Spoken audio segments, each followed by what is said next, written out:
In digital Marathi, जनतेच्या हक्काचं व्यासपीठ. उल्हासनगर कॅम्प 2 मधील ढोलूराम मंदिर परिसरात एका सराईत गुंडांवर झालेल्या चाकू हल्ल्याने परिसरात खळबळ उडाली आहे.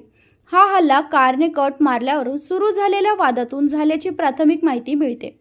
उल्हासनगर कॅम्प 1 मध्ये राहणारे जय किसन आलम चंदानी उर्फ जॅकी हे दुपारी 4:30च्या सुमारास ढोलूराम दरबार येथून त्यांच्या बगमॅन मोटरसायकलवरून जात होते.